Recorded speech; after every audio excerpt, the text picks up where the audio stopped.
ज्यांनी जगाला दिला शांततेचा संदेश, महाल सुख सोडून घातला भिक्षुकांचा वेश, राजपुत्र असून सुद्धा नाकारले युद्ध, असे होते आपले तथागत गौतम बुद्ध. मंडळी, या वर्षीची बुद्ध पौर्णिमा शुक्रवार दिनांक 1 मे रोजी साजरी केली जाणार आहे. वैशाख महिन्यातील शुक्ल पक्षाच्या पौर्णिमेला हा पवित्र सण येतो. या वैशाखी पौर्णिमेलाच आपण बुद्ध पौर्णिमा असे देखील म्हणतो, कारण या दिवशी भगवान गौतम बुद्धांचा जन्म झाला. तसेच याच दिवशी त्यांना ज्ञानप्राप्ती सुद्धा झाली होती आणि याच दिवशी त्यांचे महापरिनिर्वाण देखील झाले होते. तर अशा या 3 महत्त्वाच्या घटनांचे प्रतीक असलेली ही वैशाखी पौर्णिमा आहे.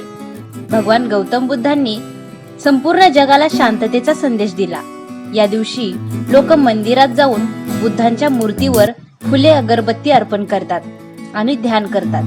तसेच या दिवशी दान करण्याला देखील महत्त्व आहे. आणि सगळ्यात महत्त्वाचं म्हणजे बुद्ध पौर्णिमा ही भारतातील राजपत्रित सार्वजनिक सुट्टी आहे.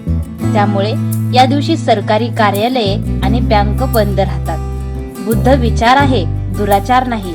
बुद्ध शांती आहे, हिंसा नाही. बुद्ध प्रबुद्ध आहे, युद्ध नाही. बुद्ध शुद्ध आहे, थोतांड नाही.